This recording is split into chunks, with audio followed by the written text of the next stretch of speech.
Welcome to the Business Collective podcast with Terry Fletcher. Weekly conversations and insights on how to go from employee to consultant in any business field where your years of expertise can be showcased. Take your career to the next level, entrepreneurship. Now here's your host, nationally recognized healthcare consultant, speaker, and author, Terry Fletcher. Hello, everyone, and welcome to the Business Collective podcast. Today, my name is Terry Fletcher. So today I wanted to focus on something I think a lot of entrepreneurs may miss when you're developing your company's brand and what that means to your customers and your clients versus your personal brand. And the reason I wanted to bring this to the forefront is because there was a time when a company's brand meant everything, and founders, employees, CEOs were simply kind of a byproduct of that brand. But with the explosion of social media over the last decade, which in my opinion is good and bad, real-time networking has brought personal brands to the forefront. So when you are trying to build your brand on your business, people do look to the person first. So think about some of those successful CEOs. Mark Cuban, Bill Gates, Jennifer Lopez of JLo Beauty. You have a lot of personal connections with those people. Just an example, Bill Gates, for example, he's going through a recent divorce and his stock went down. So the Microsoft king wasn't as king anymore as everyone thought he was. Money, yes, but as far as his personal brand, which tied to his company brand, it got hurt. When Jennifer Lopez was going through all of her personal things, you saw some downslide of her personal brand, which again ties to her business. But then she just married Ben Affleck and it rose again because everyone was rooting for them after a 20-year absence from their courtship. So things like that, when you find some of these personal connections, you really have to look at how to develop your online persona, how to make sure that you realize that your personal brand really is going to help you to achieve that, I'd say, ultimate success, because your personal brand building should be a daily exercise, not only for entrepreneurs and CEOs, but for anyone else that's tied to your team.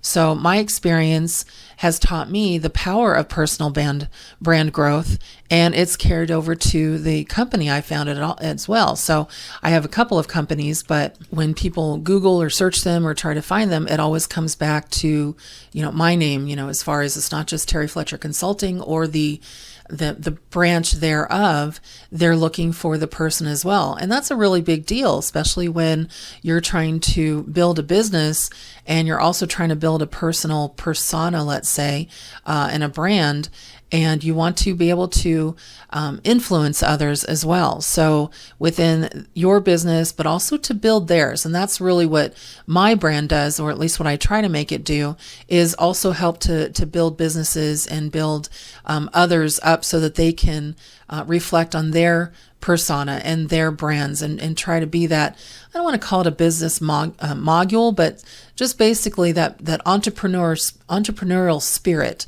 that you can now extend into, hopefully making you unique, which brings me to the next kind of tip I'm going to give you. And I'm going to give you 5 tips today on how to develop your persona, your personal brand that will translate to your business. Number 1 is identify and highlight what makes you unique.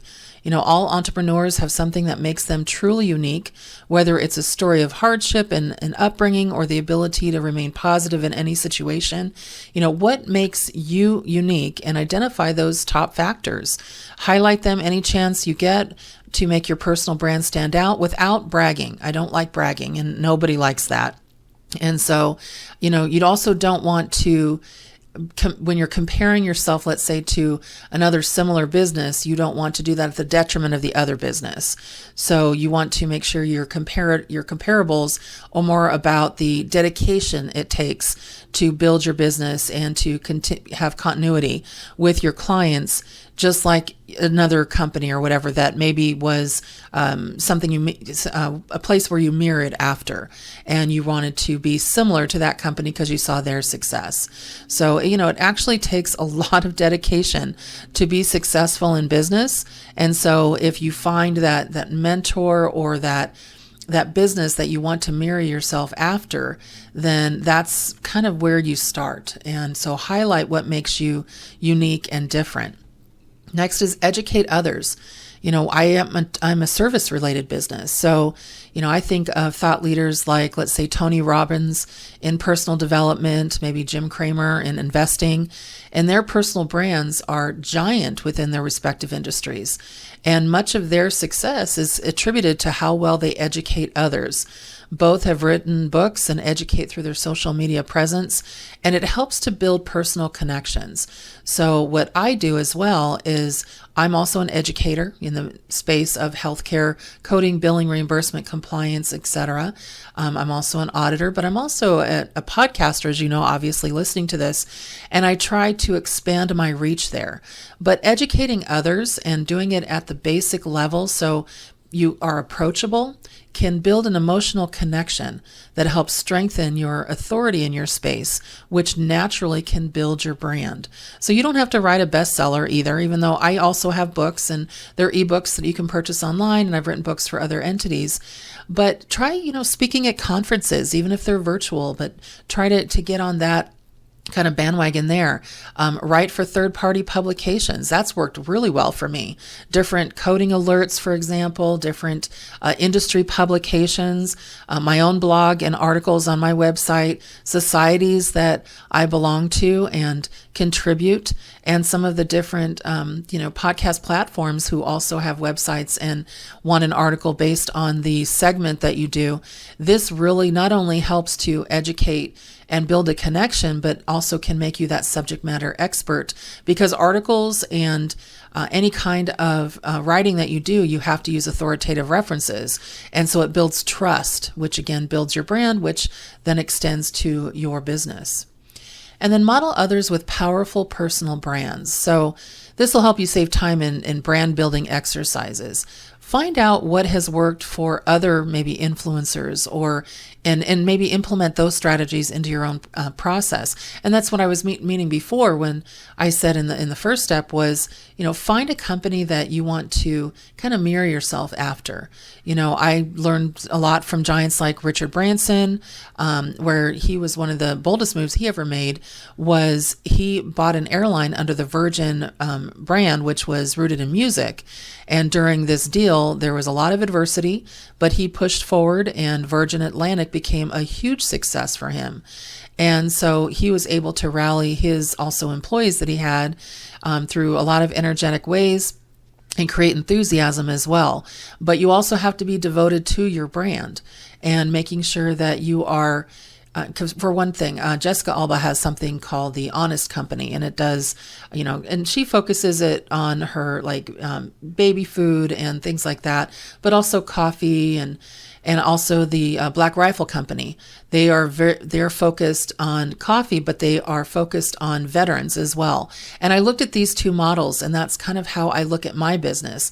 Focus on the service of industry, how to help people, how to, really bring what you do and inspire people. And it's amazing how that will help build your brand as well. And then create your career narrative. Everyone likes a good story, so tell yours. I'm not personally about the whole, let me hear your sob story. But if you have a story to tell, others will feel connected. So, really look at your about section if you have a website, which you should. Really bring to, and you want to give the gist. You don't want to basically say, I grew up here and start there. People get bored with that. But just try to attribute maybe a personal story directly related to your success. And it helps you develop those skills needed for future business endeavors, because now you're connecting with people more closely to what you want your brand to be. One thing I started adding to my Codecast podcast was at the end, I give a personal tidbit. And it's funny because people will listen to the podcast now to the end. So my retention has grown to almost 96%, meaning people are listening to it until the end, which I love. And then they'll comment, happy anniversary, or I'm glad to hear your daughter's doing so well, or your rant at the very end about what your husband didn't do was killing me today. It was so funny. So things like that, and just show also maybe a little bit of humor can really help. And then the last tip today would be make the most of social media. It's free for the most part. Social media, if you like it or don't like it, because I boycott Facebook. I don't like it at all. I just think it gets too political, and I'm conservative, so obviously I'm not popular. But it's tough because it can be definitely a negative if you don't use it correctly. So social media is pretty much the lifeline of any personal brand. So you want to use it to your advantage. Really connect with others, especially in the space of business, LinkedIn, Twitter, Instagram, but that's just photos. And always strive to offer content that educates or adds value and a little bit of entertainment without, being vulgar or being inappropriate. And offer leadership tips and share unique stories from within your business. Maybe some inspirational quotes from, other people in the work scenario. That also works well in your space. Make sure you give credit where credit's due. When I see a great saying or a great piece from my good friend Sunil Patel, she'll put something inspiring on LinkedIn, or I'll see something from my other friend Christine Hall, both consultants as well in my space.